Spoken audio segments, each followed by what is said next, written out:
За нэгдүгээрт ажлын хэсэг ийм бүрэлдэхүүнд улсын дээд шүүхийн төлөөлөл орж ажилласан уу? Саналыг авсан уу? Энэ зарчмын зөрүүтэй саналууд дээр улсын дээд шүүхийн саналыг авсан уу? Шүүхийн үйл зааснаар бол заавал саналыг бас авч явж явах учиртай.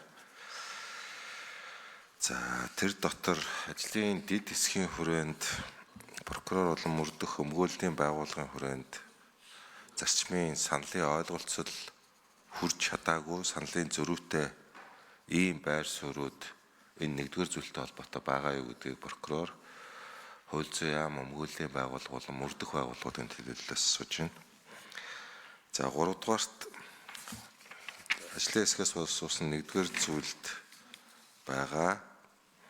Одоо бидний 13 дахь санал таян томьёолт байгаа. Төрийн нууцд хамаарах мэдээлэл агуулсан шүүхийн шийдвэрийг прокурор оролцогчид бүрэн танилцуулж, за энэ бол засгийн газраас өргөн барьсан төсөлд байгаа заалт. За энийг яаж өөрчилж байна гэхээр би энэ хоёр дахь өгүүлбэрийг өөрчилж байгаа юм гэж ойлголоо. Төрийн нууцд хамаарах хэсгийг нууцлан гардуулна гэж. За энийг юу гэж ойлгож байгаа юм бэ? Одоо бол төрийн нууцад хамаарах хэсгийг тэр хэргийн оролцогчд өгчих юм байна гэж би ойлгож байна, мөн үү? Нууцлж гардуулна гэдэг юу гэсэн үг юм? Нууцлыг хадгалуулна гэж байгаа мó эсвэл нууц алдагдахгүй байр савнд танилцуулахыг хэлээд байна уу? Бүр өгөхгүй хэлээд байна уу? Тэрийн нууц нь бичигдсэн шүүхийн шийдвэр байгаа шүү дээ. Бүр өгчихийг хэлээд байна уу?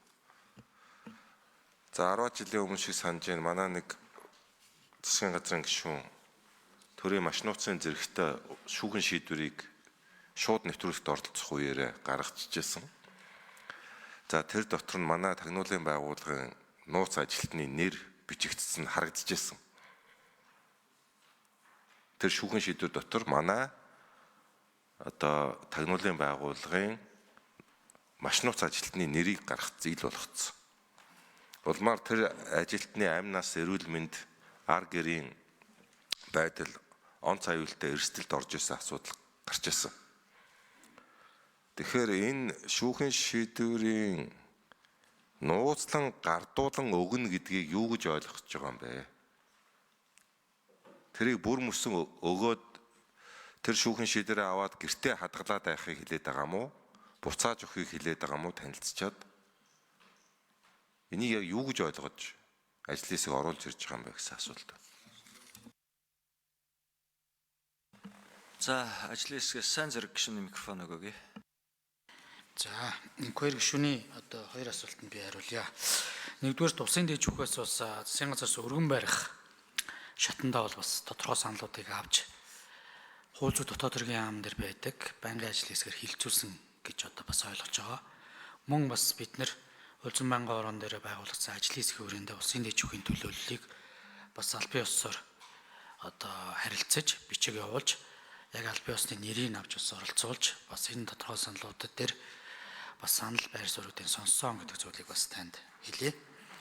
За хоёрдугаар асуулт ажлын хэсгээс хариулах бах. За гурав дахь асуултын хувьд бол энэ төслийн 1-р зүйлийн 24 дахь заалтыг бид нар бол өөрснөө хариулж орж ирж байгаа. За 24-р зүйл дээр энэ төрийн нууцд хамаарах мэдээллийг агуулсан шүүхийн шийдвэрийг прокурор оролцогч бүрэн танилцуулж асуудал байгаа. За энэ хэсэг бол агуулгын хувьд өөрчлөгдөөгүй боловч орж ирсэн төсөл дээр тэр хэсгийг хасч хэвлэн прокурор оролцогчд гардуулна гэж үг байсан. Тэр хэсгийг хасна. Тэгэхээр өөрөөр хэлэх юм бол яллах дүгнэлтийг одоо тэнд төрийн нууц хамаарах юм бол яллах дүгнэлтийг бүрэн танилцуулчаад яг цаасаар өгж байгаа буюу гардуулах хэсэг дээр болохоор одоо делит хийж гардуулах асуудал байдаг. За практик дээр бас зүгээр гэдэг юм амьдрал дээр юу байдаг гэхээр яллах дүгнэлт нь буюу хавц тэрэгт байгаа нэг зузаан байгаад байдаг. Яг нөгөө хэргийн оролцогчд гардаж авсан материал нь бол ийм нэмгэн зүйл ч гэдэм үү. Намайг юусэн ийм зүйлээр ялж байгаа ч гэдэм үү. Сүүлд ингээд бас энийг янз бүрийн байдлаар ашигладаг тохиолдол байдаг. Тэгэхээр бидэд энийг юу вэ гэхээр ерөн зүгээр яг яллах дүгнэлтийн хэмжээ одоо янз бүрийн байдал бол агуулга ерөөсөө өөрчлөгдөж болохгүй. Тийм учраас техникийн хувьд энийг нууцлан буюу одоо энэ програм хангамжийн хувьд угаасаа ингээд тэр бичвэр текстийг дараад харлуулад өгчих болцоо байд юм байна.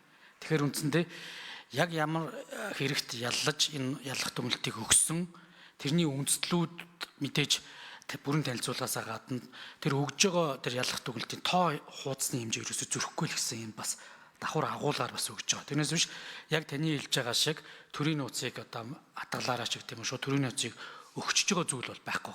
Хасаж өгöd дараа нь ингээд надад байгаа нь ийм цөөхөн хуудастай хавс тэрэгт байгаа нь тэргээд эсвэл ингээ баахан зохиомлоор юм оруулчлаа нэмчлээ ч гэдэг юм уу ийм агуулгууд бас зүгээр практик өрөөнд гараад идэгнээс бид нар өөрчлөн сэргийлээд техникийн шийдлийн үед бол угаасаа ингээд дараад текстийг унших болцоогүй байдлаар ингээд гартуулж өгөх болцоо байгаа учраас ийм байдлаар өгчөөч гэдэг одоо агуулгаар бидэд энэ томьёолыг оруулж ирж байгаамаа.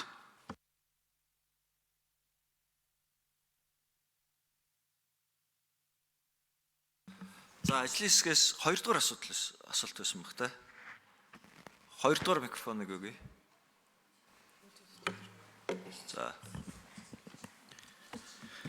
За энэ хоёр гишүүний асуултанд хариулъя. Хууль зүйн дотоод хэргийн хэмжээ өмхөө. Улсын дэд шүүхээс 2024 оны 11 сарын 1-ний өдөр бол энэ эрэг үерэг хийнэ шийдвэрлэх тухай хууль нэмэлт өөрчлөлт оруулах тухай хуулийн төсөл дээр аль биесээр бичсэн саналыг авсан. За мөн энэ хуулийн төслийг бол хууль зүйн дотоод хэргийн яамн дээрх байнгын ажиллагаатай ажлын хэсгээр бол мөн хэлэлцүүлсэн. За энэ ажлын хэсэгт бол улсын дэд шүүхийн шүүгч, бацрын шүүгч өөрөө оролцдог. За албарын бичгээр авсан санал дээр бол улсын дэд шүүхээс бол энэ төрийн нууцт хамаарахтай холбоотой хэсгийг бол шүүхийн шийдвэртэй хамт гардуулж өгөх гэсэн ийм саналыг ирүүлж ийсэн. Гэхдээ сая улсын хурал дээр байгуулагдсан дэд ажлын хэсэг дотор бол манай улсын дэд шүүхийн бацрын шүүгч оролцсон. За энэ оролцож бид нар хэлцэхдээ бол одоо зарим төрийн нууцтай холбоотой шүүхийн шийдвэрийг гардуулж өгөхт нь одоо харлуулах байдлаар одоо яг тодорхой төрийн нууцтай хэсгийг харлуул техникийн юм шийдлийг ашиглах байдлаар ингэж гардуулж өгье. 2 шүүхийн шийдвэрийг тус тусдаа өгөхгүй байдлаар. За мөн энэтэй ялгаагүй бас энэ бол ялах дүгнэлт бол мөн адилхан бас яригдж байгаа. Энэ дээр бол ялах дүгнэлтэн дээр орсон төрийн нууцтай холбоотой хэсгийг бол мөн адилхан техникийн шийдлийн өрөөнд бол энэ харлуулах байдлаар харлуулад ингээд оролцогчдод гардуулж өгөх гэсэн ийм томьёолоор бол дэд ажлын хэсэг бол санал хураагаад дэмжиж ингээд том ажлаар хэсгээр хилцсэн байгаа. За энэ хэрэгшин микрофоныг өгье тодруулъя. Яг би бол засгийн газраас өргөн барьсан төслийн хуулийг яг энэ төрийн нууцт хамаарах хэсгийн тухайд бол дэмжинэ. Төрийн нууцт хамаарах хэсгийг нууцлан гардуулан өгнө гэдгийг бол ажлын хэсэг бол харлуулж агаад гардуулж өгнө гэж тайлбарлаж байгаа юм байна. Тэ. Нууцлан гэдэг үгийг бол дээр нь харагдахгүй болгож жагаад гэж тайлбарлаж байгаа юм байна. За энийг протоколд одоо хатуу бичиж ойлгохгүй бол хууль хэрэглэн дээр дараа нь одоо нас нуглаа үүсэхгүй гэсэн болгоомжлол байна. Уг нь дахиад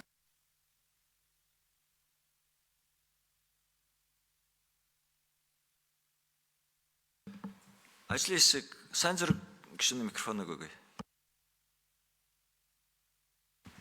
За тэгэхээр яг энэ хоёр гишүүний бас нэг хууль хэрэглээний зөрүүтэй байдал ч юм уу янз бүрийн буруу байдлаар ашиглахгүй гэдгийг нь болгоомжлыг бол ойлгож байгаа. Нууцлан гэдгийг бол бид нар бол техникийн шийдлэр харлуулах эсвэл яг энэ мэдээллийг харах боломжгүй байдлаар яг одоо тий өгөхийг л ойлгож байгаа. Ялах дүгнэлт болоод энэ шүүхийн шийдвэрийг.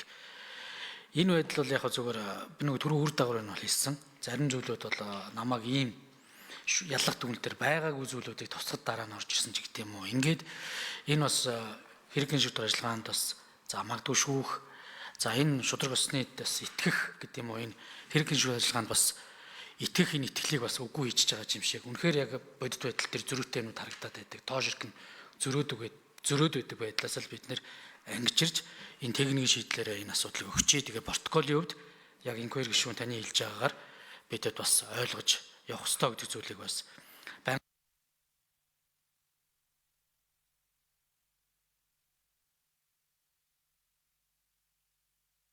бас асуух юм байгаа. За энэхэр гишүүний микрофоныг өгье.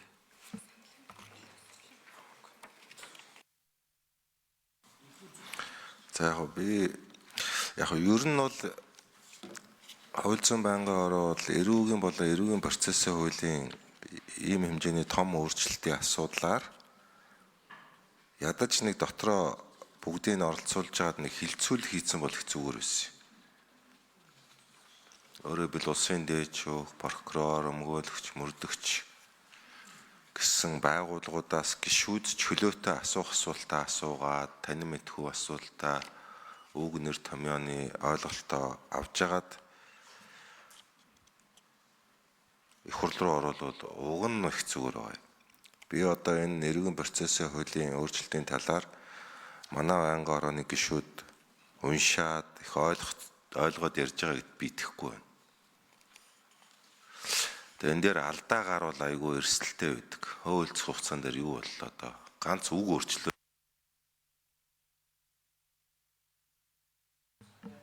За сайн зэрэг гишүүн. Микрофон өгье.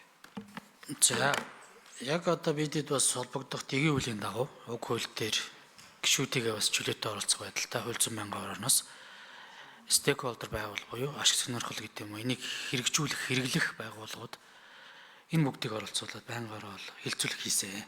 За би одоо он сарын нь бол шууд хэлж чадахгүй. Энд чинь 4 сарын сүүлээр 5 сарын ихээр боллоо. Ямар ч зүйл хилцүүлгийг бол хийж иж хилцүүлэг дээр гарч ирсэн энэ саналуудыг ажлын эсрэг нэг бүрчлэн бас ярилцаж за ажлын дид хэсэг бас хэдэн удаа оролцсыг мэдэхгүй байна. Бидэд бас нэлээд олон удаа хуралдаж иж бас орж ирсэн шүү гэдэг зүйлийг бас би хэлмээр байна. За Соронзон болд гишүүн. Гэхдээ хэдүүлээ дэгээ барьж гин шүү. Би танд одоо энэ удаа өгч. Цаашдаа бол цагтаа яг өгч байгаараа саналаа.